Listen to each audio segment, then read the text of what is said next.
Paz do Senhor Jesus a todos. Nós estamos iniciando mais um programa Review aqui na Promessa Vila Medeiros. Lembrando que esse programa vai ao ar toda quarta-feira às 20 horas aqui nesse canal. Já compartilhe esse link com alguém que você ama, com um amigo, com um familiar, para que ele seja abençoado também por esse programa. Eu estou aqui com o pastor Alan, que foi quem trouxe a mensagem no último sábado. Lembrando que sábado agora a gente teve uma programação especial, um culto especial que a gente intitulou de Cristo, a nossa Páscoa. E foi um culto cantado, foi um culto muito gostoso de participar, onde o coral cantou bastante, o grupo de louvor cantou também. E esse tema, pastor, o senhor leu aqui o 1 Coríntios 5, versículo 7, que diz assim: livrem-se do fermento velho, para que sejam massa nova e sem fermento, como realmente são. Pois Cristo, nosso Cordeiro Pascual, foi sacrificado. Pastor, com base nisso, assim, de onde surge a Páscoa? De onde vem a ideia de Páscoa? Como que começa tudo isso?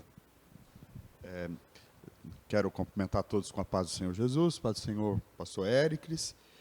Começar dizendo assim que esse título quem deu foi Paulo, né? Foi Paulo que, escrevendo, ele cita essa expressão que Jesus, Cristo, é a nossa Páscoa. E dessa forma ele nos convida a celebrar o que Cristo fez por nós, que ele se entregou, ele entregou a vida dele por nós. E ele usa aqui, nessa tradução NVI, essa tradução que você leu, fala que ele é o nosso Cordeiro Pascal, ou em outras traduções que diz Cristo, a nossa Páscoa. Para a gente compreender isso, é evidente que a gente tem que voltar a origem da Páscoa, onde ela começa. E onde que ela começa? Ela começa lá na época do Êxodo. Começa ali, quando o povo está no Egito, escravizado, e Deus liberta esse povo, e a festa é instituída exatamente nesse contexto. Aí é só a gente lembrar, lá em Êxodo 14, se não me engano, o texto ali que fala sobre a 10ª praga sobre o Egito, que era exatamente a matança dos primogênitos. Veio essa maldição, essa praga sobre o Egito, que não deixava o povo de Deus ir adorar o Senhor, e era exatamente a morte do filho mais velho. Um anjo enviado por Deus, passava em cada casa, e a casa que não tivesse a proteção especial, teria o filho morto, ou teria essa tragédia na sua casa, na sua família.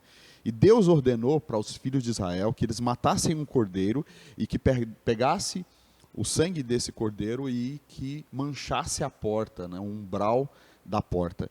E quando aquele anjo viesse, quando aquele anjo passasse, a casa que tivesse aquele sinal do sangue do cordeiro, aquela casa estava protegida, aquela casa estava guardada. Então, a festa da Páscoa, ela vem especialmente para lembrar esse ato. Páscoa vem do hebraico Pessah, que significa passar por cima. E lembrando o fato de que o anjo passava, e a casa que tivesse aquele sinal, ele pulava aquela casa. Então, era um sinal de proteção, era um sinal de livramento de morte.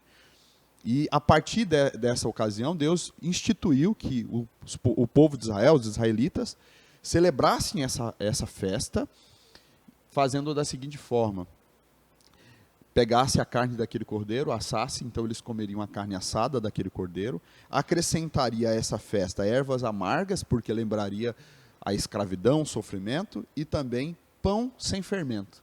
Então a festa, a Páscoa original, a Páscoa judaica, digamos assim, ela é celebrada com esses elementos, a carne do cordeiro, ervas amargas e o pão sem fermento, que seria uma festa que lembraria o livramento de Deus sobre os filhos, sobre a casa, aquele sinal da porta, mas também, a partir daí, é uma festa que celebra a libertação do povo israelita do Egito. Então, uma festa que lembra o livramento, que lembra a quebra de toda maldição sobre uma casa, proteção sobre a família, e essa festa que comemora a libertação do povo de Israel lá do Egito. Legal. E, pastor, hoje a gente não faz mais essa festa, né, da forma que o senhor explicou. Por que disso? A gente sabe que Jesus veio, né, e ele foi o nosso Cordeiro Pascal, né? Explica um pouco para a gente como que funcionou essa transição. Assim, o que a gente aprende pela palavra de Deus é que a morte de Jesus na cruz coincidiu com aquele feriado judaico, né? Então foram nos dias da festa da Páscoa, lá em Israel, que também aconteceu a morte do Senhor Jesus. E isso tem uma conexão importante, porque quando você vai olhar para a Bíblia e quando você vai olhar para o sacrifício de Jesus, a Páscoa assume uma nova conotação e você vai encontrar nesse texto de 1 Coríntios 5, verso 7, dizendo, olha, Jesus é o nosso Cordeiro da Páscoa, ele é a nossa Páscoa. Você vai encontrar em João capítulo 1, versículo 29, quando João Batista vê Jesus vindo na direção dele, ele cita aquela frase conhecida, eis o Cordeiro de Deus que tira o pecado do mundo. O texto lá de Apocalipse, Apocalipse capítulo 13, o versículo 8, ao se referir a Jesus, diz que Jesus é o Cordeiro que foi morto desde a fundação do mundo, né? Isaías 53, também uma profecia, referindo a ele como Cordeiro, e lá diz que o castigo que nos traz a paz estava sobre ele, e pelos seus ferimentos, né, pelas suas feridas, nós fomos sarados. Em Jesus, a festa da Páscoa, ela tem um novo significado, não somente a libertação do povo de Israel, lá do Egito, mas também profetiza uma libertação ainda maior. Não mais de Faraó, mas a libertação de Satanás, né? A quebra de maldição das nossas vidas, vindo através de Satanás, representa também a libertação, né, do pecado, e o nosso libertador, o Cordeiro, que é o próprio Senhor Jesus, né? E por que a gente não celebra mais a Páscoa? Porque Jesus Cristo ele instituiu uma nova festa, uma festa que é a ceia do Senhor. Na ocasião, na véspera de sua morte, Jesus ele celebrou a última Páscoa. Ele diz, olha, eu desejei muito comer convosco essa Páscoa, disse Jesus. E naquela festa antecipada, ele antecipou, não, fez numa noite anterior, com os seus discípulos, celebrou a Páscoa, e ali, em dado momento da festa, num cálice de transição para outro momento, ele levantou, lavou os pés dos discípulos, e depois de ter lavado os pés dos discípulos, ele instituiu uma nova festa, que é a ceia do Senhor. Então, todas as vezes que a gente celebra a ceia do Senhor, nós estamos dessa forma celebrando a Páscoa, só que com um significado maior, falando de uma libertação ainda maior, que é a libertação que Jesus Cristo trouxe sobre toda a humanidade através da sua morte lá na cruz, do Calvário. Amém, glória a Deus. Então hoje o caminho está aberto para que a gente possa entrar na presença de Deus pelo sacrifício de Jesus. Graças a Deus por isso. E pastor, o texto aqui ele vai falar sobre o fermento, né? Você citou que na festa tinha as ervas amargas para lembrar, né, do tempo do êxodo ali, né, do tempo que eles ficaram presos no Egito. Você também citou o cordeiro, né, que era assado, mas tinha o fermento, o pão sem fermento. E aqui o texto ele vai falar sobre a gente se livrar do fermento velho. O que isso tem a ver com a Páscoa? É bem interessante, bem importante a pergunta. Eu só queria fazer uma menção antes de responder sobre o fermento. Uma pergunta que a gente poderia fazer, que é importante para a fé cristã. Por que Jesus tinha que morrer na cruz? Por que ele se tornou o cordeiro sacrificado por nós? Porque o ser humano, ele se rebelou contra o Criador. Quando a gente olha lá para o Éden, né, o ser humano vira as costas para o Criador, se afasta de Deus. Quando Deus dá uma ordem clara para o ser humano, dizendo, olha, você não deve comer de certa fruta que está no jardim, porque no dia em que você comer dessa fruta, você vai morrer, você vai estar se rebelando contra mim. E a Bíblia diz que o ser humano desobedeceu a Deus, preferiu ouvir e atender a voz de Satanás do que ouvir e atender a voz de Deus. E esse pecado, que a gente chama na teologia de pecado original, acarretou para o ser humano uma série de consequências. Na verdade, tudo de ruim que existe hoje no mundo é consequência desse pecado. Mas dentre essas consequências, aqui a gente poderia destacar aqui 3. Né? Primeiro, o ser humano se torna inimigo de Deus, porque ele se rebela contra o seu Criador, ele se torna inimigo de Deus e isso traz para ele morte espiritual. Né? Então, o ser humano se afastou de Deus, se distanciou de Deus. A segunda consequência do pecado, né, na vida do ser humano é que os seres humanos se tornaram escravos. Não escravo do Egito, não escravo das coisas dessa vida, mas escravos do pecado. Ele se tornou viciado em pecar, trouxe para si uma natureza pecaminosa e ele agora é pecador. E a terceira consequência é que ele foi condenado à morte. Então o ser humano é condenado, o ser humano é um escravo, o ser humano é um inimigo de Deus. E aí, biblicamente, o plano eterno de Deus foi necessário que Jesus Cristo viesse e que ele cumprisse toda a lei, e foi necessário que ele passasse pelo teste de Adão. Então ele passou pelo teste de Adão, foi aprovado nesse teste, e ao invés de ser condenado à morte, ele recebeu o direito à vida, e por isso ele também recebeu a condição de morrer em nosso lugar. Então ele é o Cordeiro que foi morto desde a fundação do mundo, porque ele assume o nosso lugar na condenação de Deus, e ele quebra a maldição, ele nos liberta, como eu disse, não do Egito, mas das garras de Satanás, nos liberta do pecado, não somos mais escravos do pecado, ele nos dá a vida eterna. Então, por causa da morte dele, nós temos vida e vida eterna. Né? Agora eu vou responder a pergunta do fermento, e que tem tudo a ver com o que a gente está comentando aqui. O motivo de Jesus morrer por nós na cruz do Calvário foram os nossos pecados, né? Como nós comentamos aqui, né? As consequências que o pecado e a escravidão e condenação que o pecado trouxe sobre a nossa vida. E quando a Bíblia fala sobre a festa da Páscoa, ali o pão sem fermento, os judeus, rabinos vão explicar que era o fato de que não dava tempo de inchar a massa, o pão tinha que ser assado rapidamente. Então eles faziam um pão sem fermento porque não dava tempo, estavam saindo correndo do Egito. No Novo Testamento, a ideia do fermento recebe uma outra conotação. Quando Paulo vai explicar sobre o fermento, ou quando Jesus vai explicar sobre o fermento, ele traz para a gente a ideia de que aquele pão não poderia ter pecado, a ideia do fermento como uma ideia do pecado. Né?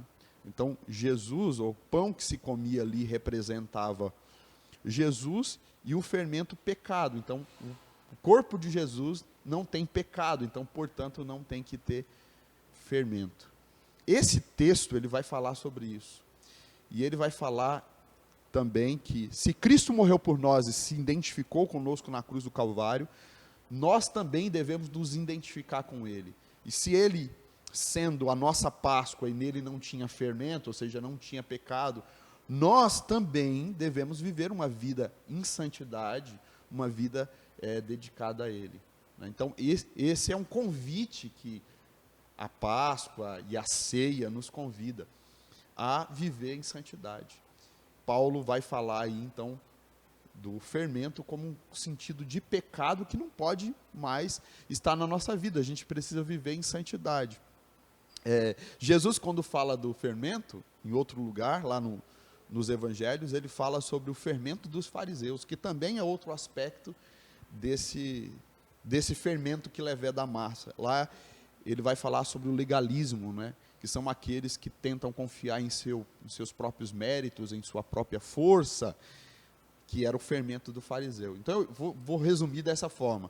O fermento ali é ao mesmo tempo a conotação do pecado ou qualquer outro item que você queira acrescentar ao evangelho, né? Fazendo dessa forma Cristo não ser suficiente.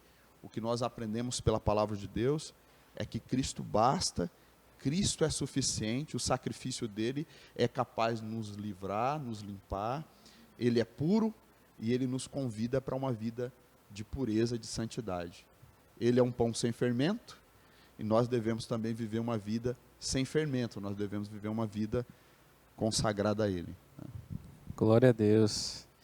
Glória a Deus pelo sacrifício de Jesus. Inclusive, uma curiosidade, assim, quando eu chego na promessa, que eu vejo que na ceia a gente comia o pão sem o fermento, eu ficava me perguntando por quê, né?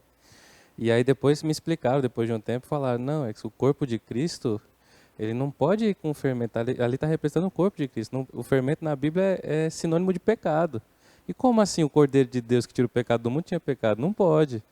Aí eu fui entender isso, e é muito interessante a gente estudar um pouco sobre fermento, porque depois que a gente entende o sacrifício de Cristo, ele pede para que a gente viva uma nova vida, e essa vida é sem esse fermento, né, sem o pecado. Graças a Deus. Pastor, muito obrigado. Obrigado pela sua participação aqui, obrigado pela mensagem. E a gente fica por aqui. Toda a quarta-feira esse programa vai ao ar, às 20 horas. E você vai ver aqui no nosso meio um cardzinho com a pregação completa. Então assiste, o culto está completo lá ainda. Vai ter todas a mensagem, todas as músicas cantadas. Clica aqui, assista o culto inteiro e que Deus possa abençoar a sua vida. Pastor? Eu só queria concluir dizendo assim, né, que na tradição cristã, né, se comemora, então, agora nesse final de semana, a Páscoa, e nessa ocasião, ao se lembrar do sacrifício de Jesus, então fala sobre sua morte, seu sepultamento, mas também fala da sua ressurreição, né? E eu acho que essa é uma mensagem poderosa, porque nós sabemos que Jesus morreu por nós na cruz do Calvário, ele é o Cordeiro Pascual que foi sacrificado por nós, mas a morte não foi o fim para ele, né? A morte não pôde deter o nosso Senhor. Jesus Cristo morreu, mas ressuscitou. Então hoje nós podemos celebrar a um Cristo que vive e reina para sempre. Se a morte de Cristo nos trouxe paz, nos reconciliou com Deus, a sua ressurreição nos traz vida, nos convida a viver uma nova vida, e a ressurreição de Jesus também nos traz esperança, né? Então, como a gente costuma cantar, porque ele vive, podemos crer no amanhã, né? Então, nós celebramos, e devemos celebrar em todo o tempo, a morte de Jesus, porque é a nossa libertação, mas também celebrar que ele vive. Louvado seja o Cordeiro de Deus, que foi morto, mas que ressuscitou e vive e reina para todo sempre. Amém, graças a Deus. Pastor, ora para a gente então, para a gente encerrar aqui. Vamos orar. Senhor nosso Deus, nosso Pai, toda honra e glória ao seu nome. Queremos te glorificar pela mensagem da Páscoa, te glorificar o Cordeiro Pascual, Cristo, a nossa Páscoa, que foi sacrificado por nós na cruz do Calvário, para que nós tivéssemos libertação. O sangue dele foi aspergido, foi colocado em nossa casa, em nossa vida, e por isso nós estamos libertos de toda condenação, de toda maldição. Não há mais condenação sobre nossas vidas, porque o sangue de Jesus, Filho de Deus, nos purifica de todo pecado. Mas nós não louvamos apenas pela morte, embora a morte não seja apenas, nós também celebramos a ressurreição. O nosso Senhor vive e reina para sempre. E nós vivemos hoje pelo poder dessa ressurreição. Temos esperança, temos vida. E por isso nós glorificamos o teu nome, Senhor. Que nós possamos viver em nossa vida, em nossa existência, o poder da ressurreição em todos os dias e que assim nós possamos viver em novidade de vida, em santidade, tendo a tua graça, tendo a tua bênção. Louvado seja o Pai, louvado seja o Espírito Santo que nos convence de todo pecado. Louvado seja o Cordeiro de Deus que nos salvou, que ressuscitou e que vive e reina para sempre. Ao nosso Deus toda honra, toda glória, no nome de Jesus. Amém. Amém. Obrigado, pastor. Obrigado para você que assistiu até aqui. Compartilhe esse vídeo com alguém que você ama, com um amigo, com um familiar, com um colega de trabalho, para que ele seja abençoado também. Nós ficamos por aqui e até a próxima quarta-feira às 20 horas. Tchau, tchau.